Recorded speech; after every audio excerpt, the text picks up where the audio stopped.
En las últimas semanas, el Papa León XIV y Bad Bunny han protagonizado buena parte de la conversación digital, dos figuras aparentemente opuestas que sin embargo reflejan una misma realidad. Las redes sociales han democratizado la atención y convertido cualquier tema, desde la religión hasta el entretenimiento, en un fenómeno global capaz de generar millones de interacciones en cuestión de horas. Más allá de sus diferencias, ambos casos comparten un elemento común: han desencadenado debates intensos, emocionales y profundamente participativos. Mientras las declaraciones del Papa sobre inteligencia artificial, ética o el futuro de la humanidad han provocado reflexiones, preocupaciones y posiciones enfrentadas, el fenómeno cultural que rodea a Bad Bunny ha abierto conversaciones sobre representación, privilegio, belleza, exclusión social o incluso identidad cultural. En un ecosistema digital donde conviven líderes religiosos, artistas, políticos, marcas y creadores de contenido, la conversación pública ya no está determinada únicamente por la autoridad o la relevancia institucional, sino también por la capacidad de un tema para conectar emocionalmente con las audiencias y generar participación. En este sentido, José Gabriel García, CEO de Agencia Pi y también experto en estrategia digital, ha llegado a analizar cómo Internet ha transformado la conversación pública. Él mismo explica que las redes sociales han democratizado quién puede participar en los debates públicos, pero también han intensificado la emocionalidad y el impacto de esas conversaciones. A día de hoy, la autoridad institucional y la cultura popular compiten en el mismo espacio digital, y lo relevante ya no es saber quién emite el mensaje, sino su capacidad para captar atención y generar conversación. Y precisamente José Gabriel nos acompaña hoy en Capital Radio. Muchas gracias por atender nuestra llamada. ¿Qué tal estás?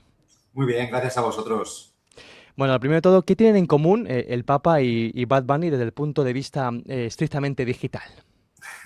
La pregunta ya en sí es curiosa, ¿no? Sí. Yo creo que lo interesante de esta comparativa del Papa y Bad Bunny, que son obviamente dos personalidades muy diferentes, lo interesante es que, bueno, aunque al final representan mundos distintos, los dos están compitiendo por el mismo recurso, ¿no? Que es nuestra atención. Al Mm. final, en redes sociales lo que se ha demostrado es que da igual si eres el líder de la Iglesia Católica, ¿no?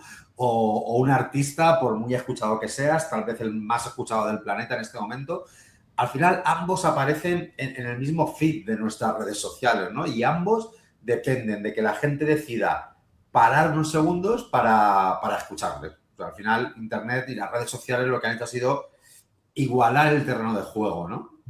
Sí, ¿por qué debates tan distintos al final terminan siendo y generando niveles tan similares de atención en las redes y a nivel digital? Bueno, a lo mejor es que los debates no son tan distintos Ujú. como Sí. parecen, ¿no? O sea, porque al final las personas no compartimos temas, ¿no? O sea, la temática es distinta, pero es que no compartimos temas. Lo que compartimos son emociones. Esta es la clave, ¿no? Al final, si un contenido nos hace reflexionar o nos sorprende o nos enfada o nos representa, entonces participamos, ¿no? Entonces, los algoritmos que hay detrás, ¿no? De las redes sociales y de lo que coge más relevancia o menos, no entienden del tema, o sea, realmente no entienden de si estamos hablando de religión, de música o de política, ¿no? Lo que entienden es el comportamiento humano. Eso, aunque parezca mentira, lo entienden muy bien, ¿no? Al final, si millones de personas están comentando, respondiendo, discutiendo sobre un tema, ese tema gana visibilidad y da igual cuál sea la temática. Entonces, estos dos temas tan aparentemente diferentes como es la religión y la música urbana, tienen esa parte en común que es que generan emociones.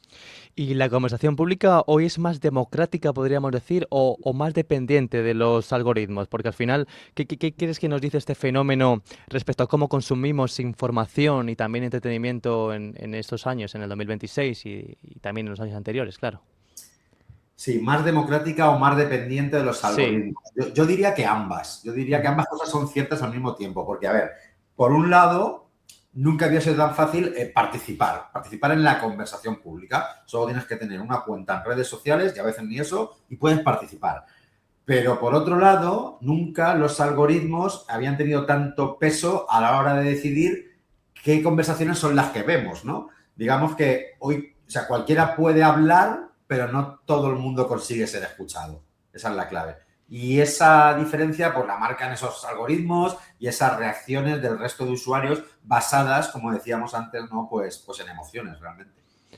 ¿Y ahora por qué cualquier tema puede convertirse en un fenómeno global? Hablamos siempre de que se puede viralizar en cuestión de horas. ¿Ha cambiado la naturaleza de la relevancia pública? Sí, sí, sí. Yo creo que ha cambiado en el sentido de que antes esa relevancia Ujú. la construían unos pocos actores, ¿no? Los grandes medios, las instituciones, las celebridades, etcétera.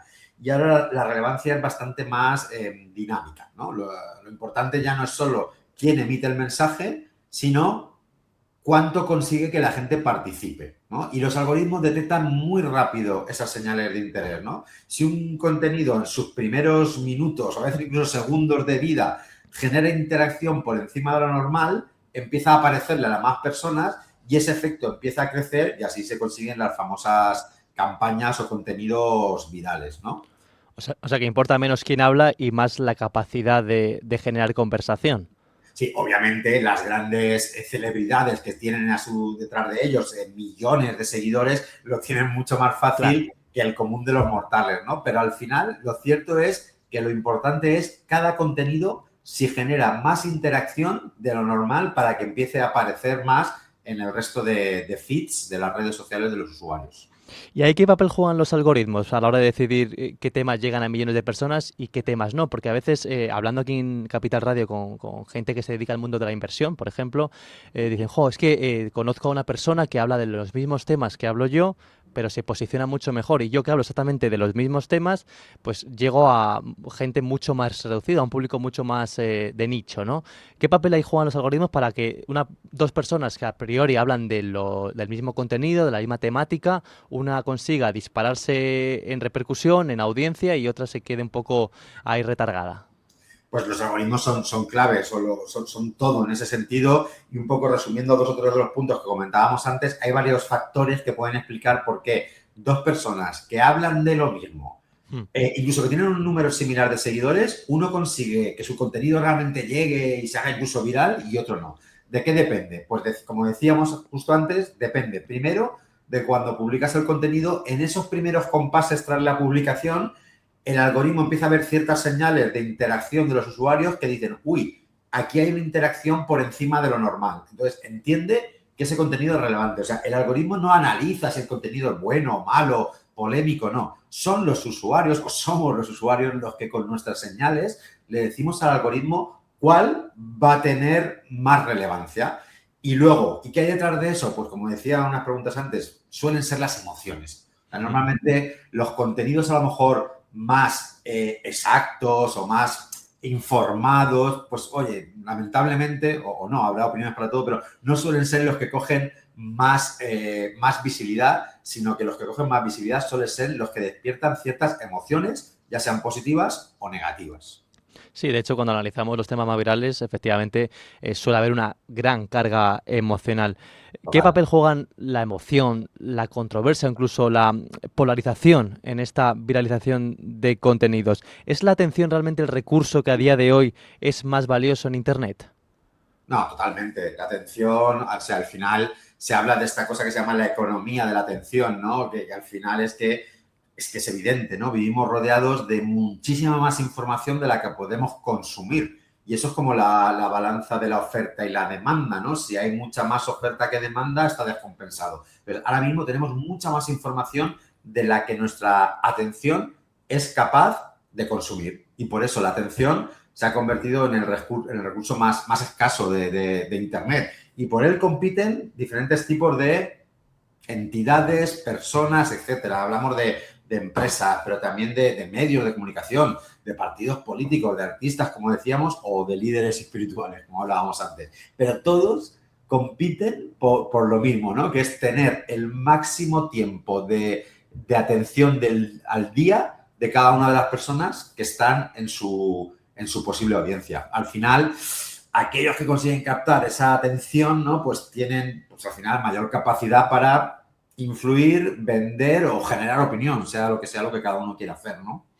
¿Y cómo de cierto es que la indignación sigue siendo a día de hoy uno de los motores más poderosos en la conversación digital? Porque se genera un poco un debate, ¿no? A ver, que analizamos muchas veces en los programas de recursos humanos que, bueno, la gente está cada vez más harta, ¿no? De esa confrontación. Mucha gente ha rehuido de la red social X porque ya no es un lugar más seguro de conversación como lo era años atrás. Sin embargo, es verdad que parece que esa indignación, esa polarización, la confrontación, incluso incluso a veces el insulto es lo que genera una mayor conversación digital. ¿Hasta qué punto es cierto de que la indignación es, digamos, el motor central en el mundo digital, en las redes sociales? No sé si lo elevaría tanto a la categoría de motor central, pero sí Sí. que es una gasolina muy importante. ¿Por Ujú. qué? Primero, porque es una emoción. Ya explicábamos antes que las emociones son claves en las redes sociales. Pero además es una emoción que por su propia naturaleza invita a actuar, ¿no? Cuando algo nos indigna, sentimos la necesidad de responder, de compartirlo o de posicionarnos, ¿no? Públicamente sobre ese tema. Entonces, eso es actividad. Todas esas respuestas son actividad. Y como decíamos antes, los algoritmos interpretan toda esa actividad como una señal de interés, aunque el sentimiento pueda ser negativo, porque la indignación, en principio, tiene más de negativo que Claro. de positivo, ¿no? Pero para un algoritmo eso le da igual, eso no lo analiza. Un comentario enfadado sigue siendo un comentario. Ujú. Un like o algo sigue siendo una reacción. Entonces, la indignación, pues sí, es uno de los motores, es una de las gasolinas de los contenidos que a veces se hacen virales, totalmente. ¿Y las emociones positivas tienen hueco en este mundo actual para poder viralizarse, tener esa atención de la que hablábamos antes?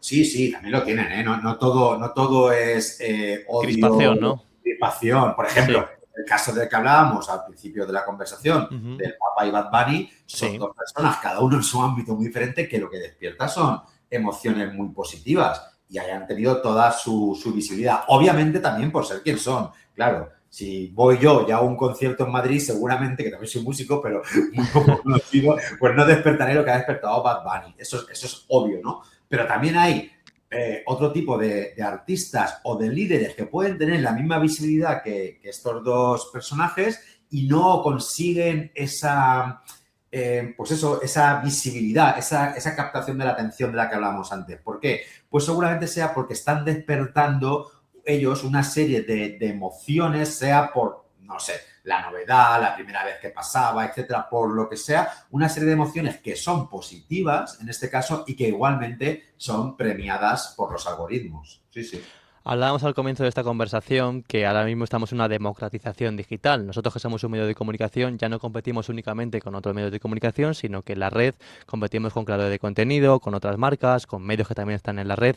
¿Qué impacto está teniendo esta democratización digital en los medios tradicionales y también los creadores de contenido? ¿Ya no hay líneas que separen lo que es un creador de lo que es un medio? La verdad es que la regla, o sea, la democratización ha cambiado las reglas del juego, ¿no? Mucho. Antes bastaba con emitir un mensaje, ¿no? Y ahora pues hay que conseguir, como decíamos, ¿no? Que la audiencia de alguna forma quiera participar. Y como tú bien dices, efectivamente se han borrado un poco las fronteras entre lo que es un medio y lo que era un influencer, un creador digital o cualquier celebridad. Al final, como decíamos, todos competís o competimos, porque nosotros como agencia representamos Sí. a marcas que también compiten por eso, ¿no? Las marcas también están en ese paquete. Marcas, medios, influencers, celebridades, todos estamos tratando de competir por lo mismo, que es esa famosa atención. Entonces, en esto las reglas, el cambio de reglas ha sido que normalmente, y esto no sé si es bueno o malo, tiendo a pensar que es más malo que bueno, pero es una realidad y es que la velocidad suele ganar a la profundidad. Y esto es así.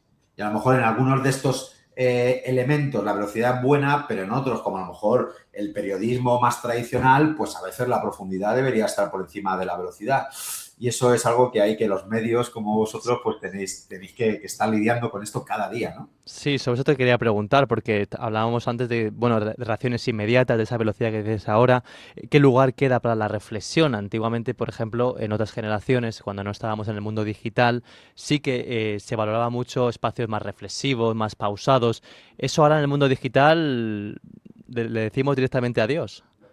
Me temo que si no Que está sí. muerto, está muy desaparecido y se reduce, como tú bien sabrás, a unos pocos ámbitos muy particulares que casi los podemos considerar la resistencia, ¿no? O aquella aldea de irreductibles galos, ¿no?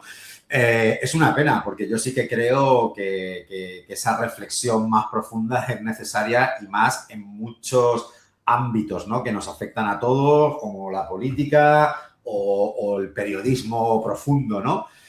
Yo no sé si es que peco del exceso de optimismo. Quiero pensar que no van a desaparecer del todo y que siempre va a haber un sector que lo va a valorar y que siempre van a tener su hueco. Pero es verdad que se ha reducido mucho ese espacio si comparamos con generaciones anteriores, como tú bien decías, ¿no?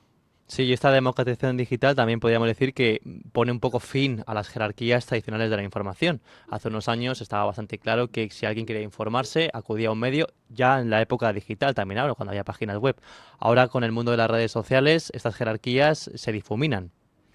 Exacto. Mira, esa palabra me ha gustado mucho. Se difuminan. Porque hay gente que también dice, no, desaparecen. No, yo Ya. no creo que desaparezcan como tal. ¿No? A veces somos muy tremendistas y cuando viene un cambio decimos, ya ha muerto todo lo anterior. No, no creo que sea así, pero es verdad que se difuminan, ¿no? Al final, los medios de comunicación siguen siendo fundamentales, ¿no? Porque aportan el contexto, la verificación, la credibilidad, los medios de verdad, ¿eh? Tú ya me entiendes, ¿no? Que luego hay otro tipo Sí. de medios con muchas comillas, ¿no?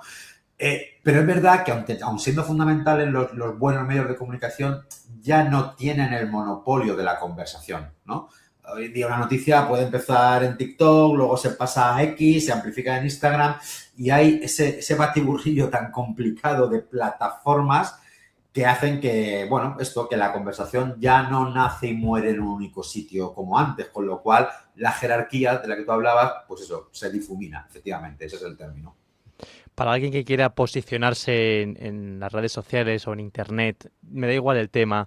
Y si tuvieras que resumir en una idea, los casos que hablábamos antes de Bad Bunny y del Papa León XIV, ¿cuál sería esa idea que resumiera la posibilidad de una persona, ya estuviéramos en el mundo de la cultura, de la religión, la economía, como en nuestro caso, la idea principal que debería llevarse a su casa o pensar para lograr que su contenido tuviese una relevancia y esa economía de la atención y por tanto pudiese llegar a viralizarse?